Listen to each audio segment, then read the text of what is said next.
to another episode of the Point After Podcast. We are your hosts, Caleb and Jay.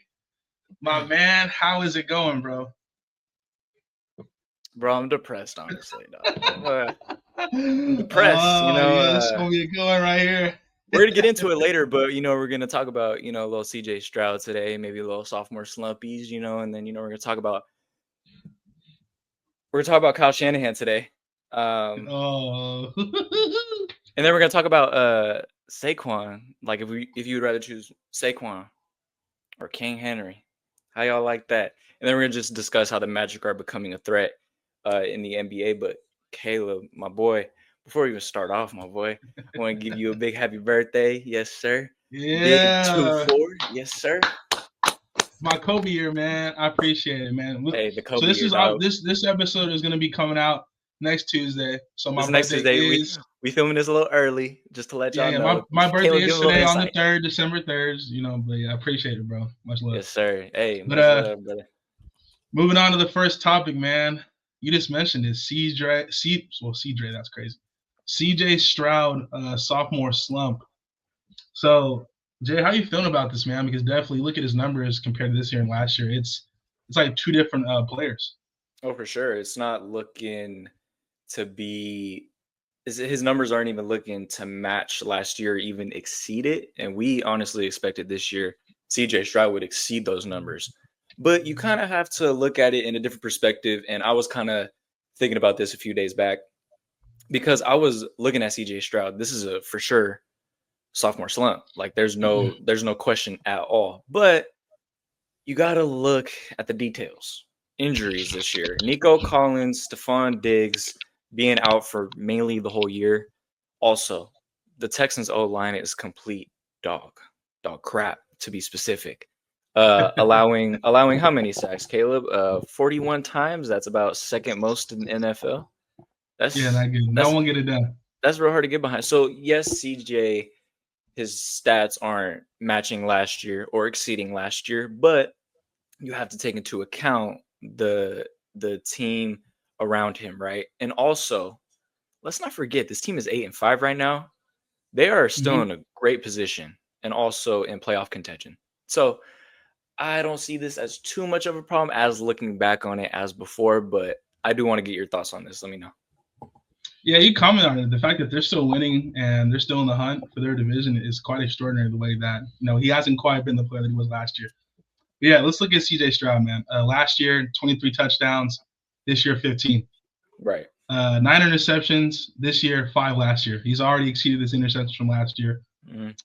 You look at his quarterback rating last year. It was 100.8 to be exact. It was really good. This year, it dropped to 87.9. Yeah. His completion percentage this year, 63.3. Last year, it was 63.9. So not that big of a drop off, but right. I feel like that. No, go ahead. Yeah, you're looking at his overall play. I think the biggest thing though that has affected CJ Stroud is that the injuries to that wide receiver position. Losing Stephon Diggs. Yes, sir. Losing Stephon Diggs for the entire season definitely, I think, hurt CJ Stroud. Losing Nico Collins for a large part of the season as well wasn't great for him. Tank Dell was the only really available wide receiver throughout the season.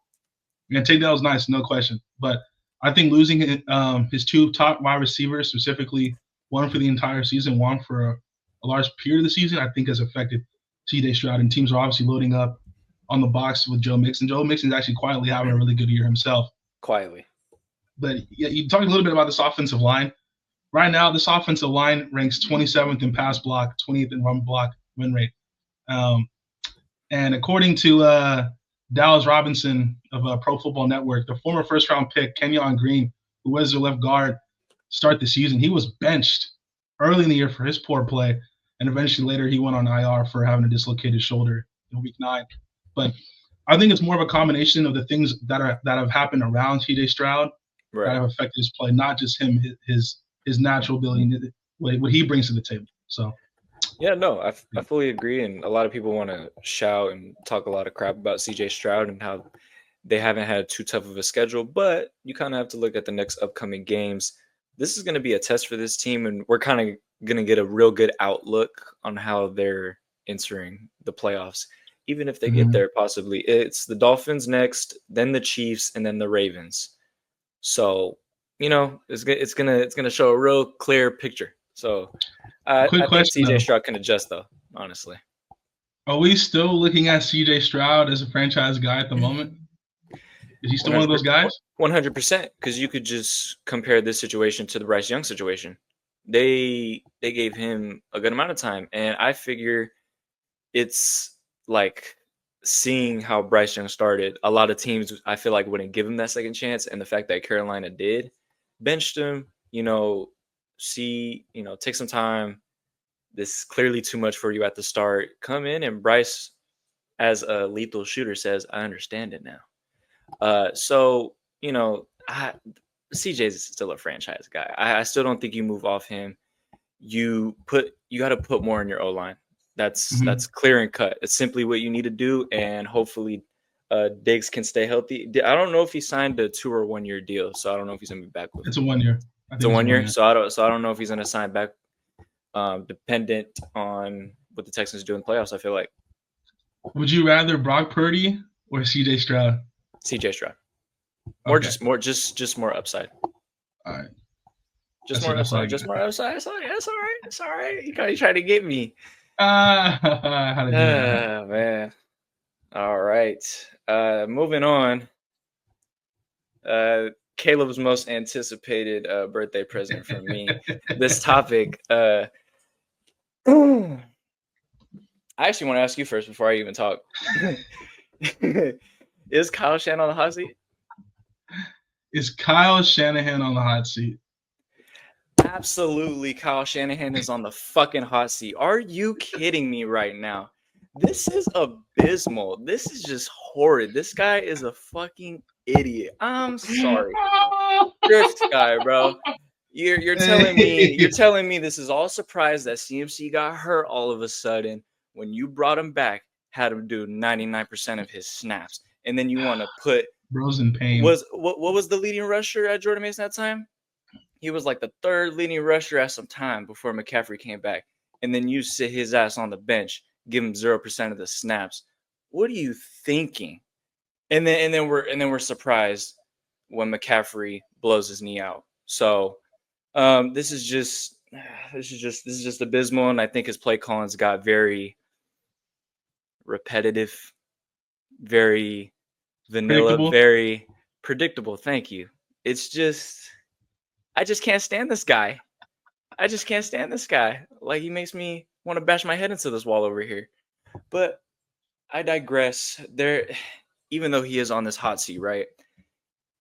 I'm going to look at this in reality. The Niners and the Yorks, who are significantly dumb, they're going to give him 1 more year. It's just what it is. Yes. Oh my God. We've been to 4 NFC championships with him. We've been to 2 Super Bowls. Do we hang banners for Super Bowl losses? Do we hang banners for NFC championships? Because I don't care about an NFC championship win. Any team can win an NFC championship, AFC championship. It all comes down to a Super Bowl win, and Kyle Shanahan can't do it due to his play calling, due to his arrogance, due to something he cannot do to adjust. He had a simple thing when CMC coming back. Use CMC, Jordan Mason, Isaac Guerrero, and shut the fuck up about it.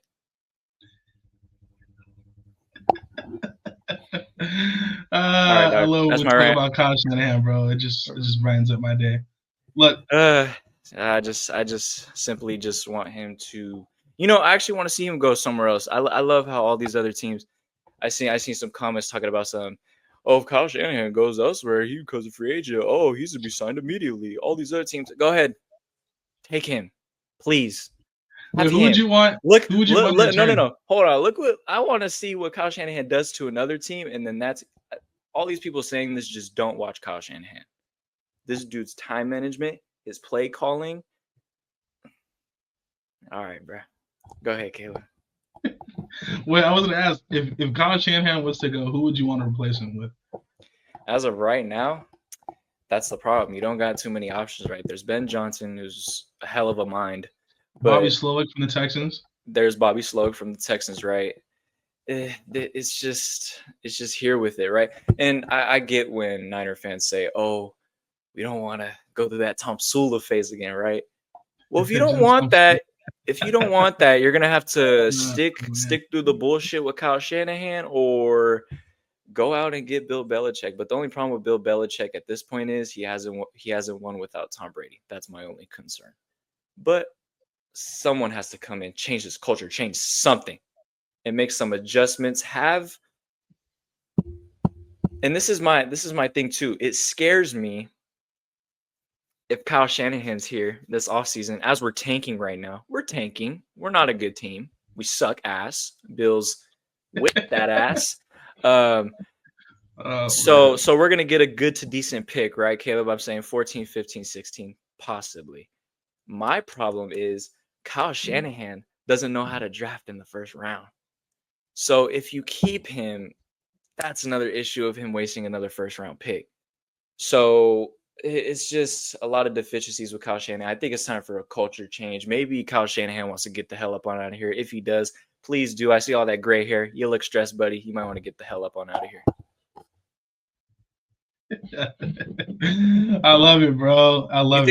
You think I'm playing too. I really despise that, man. I really despise that, man. Sorry. It's bro, no doubt. Kyle Shanahan divides opinion. He's kind of like the Derek Carr. He has so many back in the day. So many like people love him and hate him.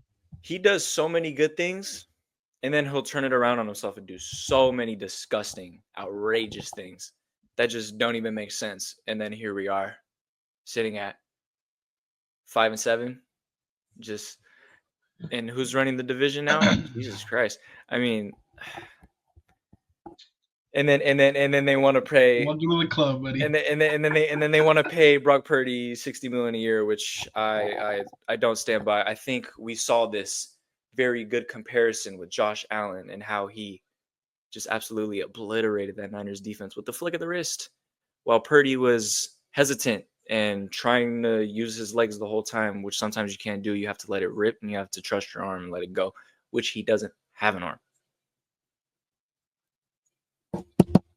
Yeah, I mean, just a little bit with Kyle Shanahan. Like, there's no question this year. I mean, really throughout the Shanahan era with this Niners team, they've just been dealt with the most unfortunate, unlucky injury bug I've ever seen. Hold on, Caleb. Are we talking about unfortunately lucky injury bug? Because I've been thinking about this too lately.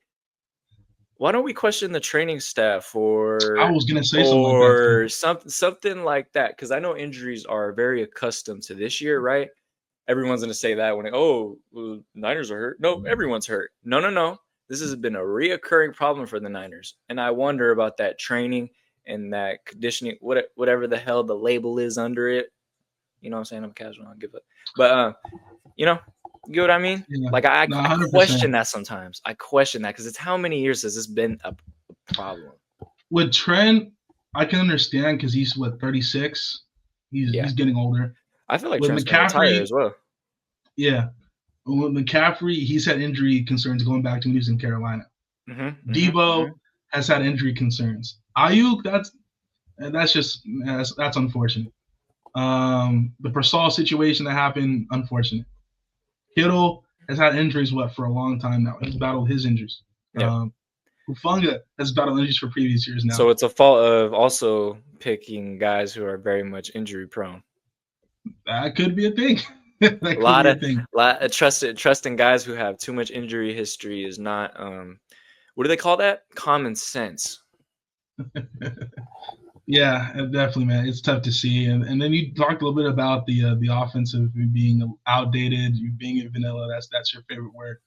This offensive scheme as a whole, right? It's the West Coast offense / the zone runs that he does as well. He combines both, and that comes from. It comes, we learn from his father, Mike Shanahan, and obviously it goes back to one of the greatest coaches ever, and Joe Gibbs, right? That's kind of where this system descends from. Yeah. You're right. I just think right now that it's just become too predictable. Teams know what the Niners are going to do. It's outside runs. The lineman, it's going to be horizontal runs up the field. Mm-hmm. It's short intermediate passes. Defense could play up, press up. 100%. And then you talk about CMC, like the overuse of CMC was just mind-boggling to me. A guy coming off an Achilles injury, and he plays that much reps, bro. Like you talking about it, but Jordan Mason was one of the best running backs of the entire season. He was third. At one point he was third in the league in rushing, and then he comes in the Bills game. First touch he gets 10 yards down the field. Oh my god, I don't understand this shit. Yeah, and then obviously now Jordan Mason's done for the year with was it an ankle sprain? High ankle sprain, put on IR. And I think it's because he's been on ice for so long that his body was probably just super iced up. Like you know what I mean? He's it's unfortunate, man. And I think too now Kyle Shanahan is gonna have to make a decision similar to what he did, or similar to what Nick Sirianni had to do this offseason. Philadelphia, yeah. Shanahan has to get elite coordinators now beside him. Mm-hmm. Nick Sirianni went out and got Kellen Moore to run the offense and Vic Fangio to run the defense. Shanahan now, I think, is at a point now where teams have started to kind of catch on to what they do. Yes, they've had injuries. We look at the way they play the game. It's become predictable. I think they need to go out in this offseason and bring in coordinators that can give their second opinions, that give them their ideas, that can give them more balance and more options to do on both sides of the ball. Exactly. In my opinion. Because Kyle's the OC. And I would think, and also this year his red zone offense got exposed. Without CMC, they're like almost the worst in the league in red zone offense. So, so something's clearly got to change. Debo's I think that's also as well why the red zone offense hasn't done so well, is because Debo's been a complete non-factor with the running game, and he can't run routes. So there you go. Yeah, you talk about the red zone, dude. They're 27th in red zone scoring in the NFL, 48.89%. And they were what last year, like first in the league or something like that? They were a top 5 red zone offense for sure. And they're 19th in touchdowns per game, too. just a bunch of missed field goals, 3-and-outs, and punts. Yeah, Jake Moody's the GOAT. And then you look at Jake Moody could eat a dick for real, but whatever. I'll bleep that out. Too, I think that's been, you look at the Niners, right? Yes, Kyle Shanahan is an offensive mind, but one thing you've been able to really bank on the Niners for a handful of years is how good this defense was. At one point, this was arguably the best defense in football. Yes, sir. It's regressed. You look at this defense, they're allowing 24.6 points per game, which is 24th in the NFL, and they're allowing 4.4 yards per game on the run, which is 19th in the NFL. The defense has taken a step back. Yes, it's been injuries, but a combined of just the personnel. Like, yes, you've had guys that have had to step up and play different roles, but at the end of the day, like, when you're missing key guys and when you have injuries, it's just not – you're not going to get that kind of production. And that's why I think with these sort of things, like, Shanahan, man, you might have to swallow your pride or something. He's going to have to go out there and get him some coordinators. No, 100%. And I think, it's going to bite him in the ass next year. Just watch. If he doesn't get offensive coordinator, it's going to bite him in the ass next year. I'll just say that. I'll just say that. Moving on to the next. Moving on. Off of Kyle Shanahan as my mantra on this. I might get a T-shirt. Fuck Kyle Shanahan. So moving on to the next topic. Saquon Barkley or Derrick Henry. Caleb, I'm going to take the cake first, honestly, on this one. I know it's your birthday, but I'm going to take the cake. I'm going to steal it on this one. I'm going to go Saquon Barkley, dog.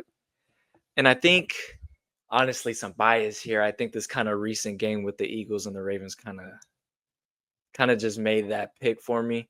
But it's also to the fact of, if we're just trying to choose the player here, Saquon's younger. You got the younger legs. Injuries don't seem to be a significant problem for him now.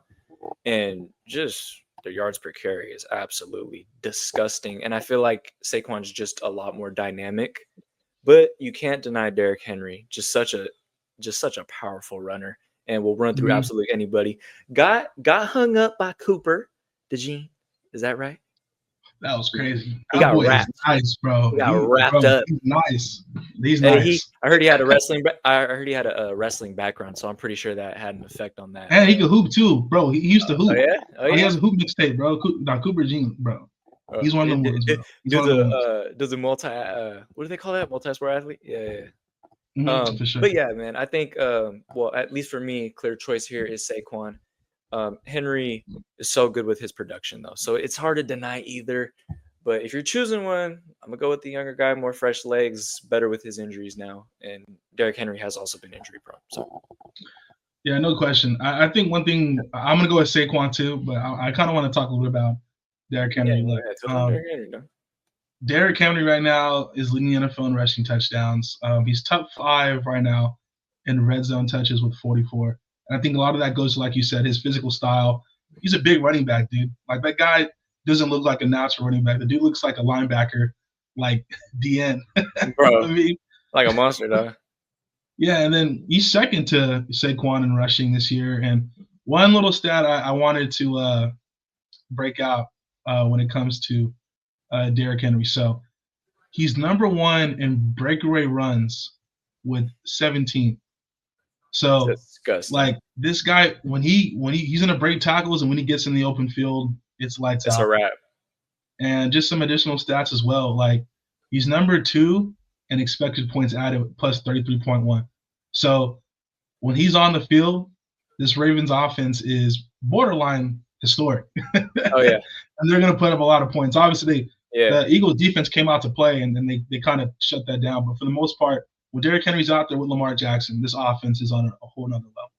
Absolutely. And I think it definitely helps balance with Lamar's game, especially because they could become not one-dimensional, but very much figured out. And so Derrick Henry has that other element, I think, that the Ravens were looking for this year. They just need to get better at closing out games at this point. Yeah, and then another thing too, Derrick Henry, man, like, I'll put my hand up, bro. Like, I thought Derrick Henry was on the decline. It just kind of felt that way. Me too. Yeah. And he's come back and he's been sensational, bro. At 30 years old, bro, he's still one of them dudes, man. You got to give it up to King Henry. But people could say that about Saquon too, though. Like, with all the injuries and then like him not having such a good reputation, like, consistently from the Giants. So I feel like Saquon got some few haters being quiet. You know what I'm saying? Yeah, and just kind of moving on a little bit. The reason why I'm going to go with Saquon, though, the reason why I'm going with Saquon is because he can just do more. He is kind of in that CMC, Alvin Kamara, not quite the pass catcher, but Saquon is a good pass catcher. Look, there's no question. Look at Saquon Barkley right now. He's clearly the league in rushing. He's averaging more yards per game than Derrick Henry is. He's averaging over 6 yards a carry. Has one less rushing touchdown than Derrick Henry, but it's like hand in the knife there. It's like neck and neck. And I get to the pass catching. You look at Saquon Barkley's when it comes to just being a pass catching running back. 29 catches this year, 267 yards, and 2 touchdowns, compared to Derrick Henry, 13 catches, 125 yards, and also 2 touchdowns. Right. I think that goes to show you right then and there, like, Saquon just overall is just the more complete back. And you talk about Derrick Henry, being that person that breakaway runs. Saquon is explosive, man. It only takes one block, one upcut, boom, it's a touchdown. So one step, just one cut, and he's gone.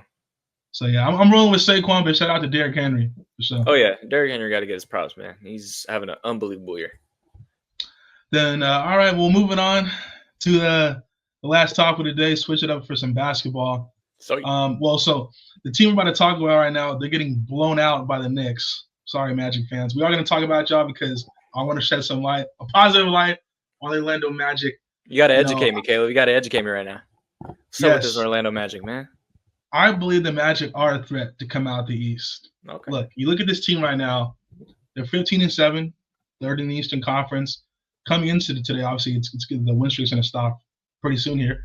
But coming into today, they've won 6 games in a row, 9 out of the last 10. Look at their defense right now, dude. They're allowing the lowest opponent points per game in the NBA right now, only allowing 102.3 points per game. And this is without Paolo Banchero, man, one of the better young players in basketball. They've done this without their guy. And I'm hearing reports that he is expected to be back potentially around Christmas time. That's what I'm hearing. So in a few weeks. But one guy who is ascending into that superstar type tier, and who's definitely going to get an all-star vote for me, is Mr. Franz Wagner, man. This guy right here has taken that leap. This guy right now, averaging 23.5 points per game, shooting 45% from the field, 6 rebounds and 6 assists. He's been fantastic, man. And I think this is kind of what people have been waiting from Franz Wagner, because he's had some good moments. You look at his numbers the last few years, has been good. Yep. He obviously got that contract in the offseason. So, I mean, there's no question denying his talent and his ability, but he's really shown that now, that he's one of them dudes now. And when Banchero comes back, we have potentially one of the better duos in the NBA. That's right. That's right. And I think that's what the coaches look for as well. You know, when someone goes down, it is unfortunate. You know, you do look on the downside of it, but someone got to step up. And, you know, clearly Franz has. So I think Magic can make a good run, especially because the East is just so lackluster, man. I feel like the East is just such it's a Boston, and I think everyone else. Shout out to Cleveland. That's how I see it too. I mean, you can't really you can't really pick another team, dog. I mean, they're getting cooked. Yeah, and then just one little thing about Franz Wagner too. You know, I love my my numbers, my stats. Yes, sir. So I was reading something on this website called 3 Steps Basket. Shout out to that. So there's this thing called. Shout out to that. There's a thing called. What was it? Okay, so mixed teamwork is 98% more than any other NBA players. What this meaning is, just to kind of break it down, this is based on how much his presence creates a positive margin for his team compared to other players in the league. This is like his overall impact when he's out there on the floor, just to make it simple. Yeah. The team's offensive rating is 115.4 when he's out there. The defensive rating is 104.3. The net rating overall as a team is plus 11.2 when he's out there. These are all three in the elite percentile when Franz Wagner is out there. So that's like I said, he's ascended into one of those guys now, and I'm still going with Boston to come out the East, but the Magic, if Franz continues to play like this and Banchero is healthy and the likes of Jalen Suggs, Will O'Connor, Bataze, I think, man, this is a team that could be in the Eastern Conference Finals. Now, I'm not picking them to beat Boston, but I think they could be the biggest threat potentially down the line. Little dark horse team or something. At least in my opinion, man. I mean, like you said, like who else besides Boston in the East really kind of like scares you? Nobody. I wasn't even gonna say them because I was like, it's the Hornets, but I was like, that's just sucks for LaMelo, bro. There is nobody but LaMelo. I thought you were going to say the Hornets, bro. No, not even I'm saying in playoff contention. I'm like, bro, like get LaMelo off that team though. I'm serious. So if get him off that team, what are they doing there? I think, look, if you're the Hornets, obviously LaMelo is a guy. Duh.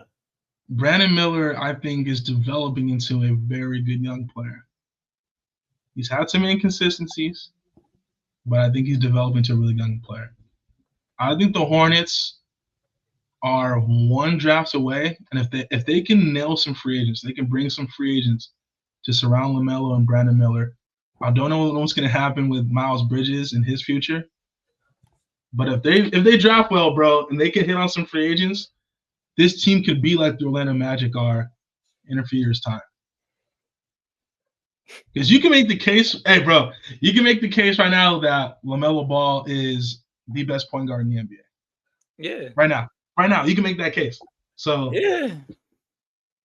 I don't know, but you want to see LaMelo somewhere else, huh? You don't like it. I do. I feel like just imagine like the player combinations we could get possibly. You know, like with LaMelo. You know what I mean? He's never had that other guy. You know, it's usually like a Damian Lillard, CJ McCollum, Steph Curry, Clay. You know, like that tandem backcourt. He's never really had that. Just want to see it somewhere, or if he gets like an actual big man, or who knows, just an all-star beside him. Melo Ball and Brandon Miller could be in a year or two the next Franz Wagner and Paulo Banchero. Stop it. Anyways, man, is that gonna cap it off? Is that gonna cap it off for episode? That's 23? Gonna cap it off, man. I gotta go catch a flight, man. I gotta leave to the airport at 8:30. So flight is at 11:45. I touch down there tomorrow. Bro's gonna be tired. 7:25. Oh yeah, I'm sleeping on the plane, bro. I'm gonna be bro's gonna knock out. All right, no, it's good. Gotta see the old lady, man. Hey, just be careful, be safe. Of course, my boy. You know what I'm saying? It's Caleb's cake day. Y'all leave happy birthday in the comments. You know what I'm saying? It's been nice bringing y'all this extra episode. Before my boy goes and enjoys the vacay. But go ahead and follow the socials below. Remember, this is coming by. When am I posting this, Caleb? I'm posting this on Tuesday. I'm posting this on Tuesday. So we hope y'all have a good Wednesday. We're gonna bring y'all content soon after. 24 is gonna come soon. So it's been me and your boy Caleb, man. We out of here. Peace.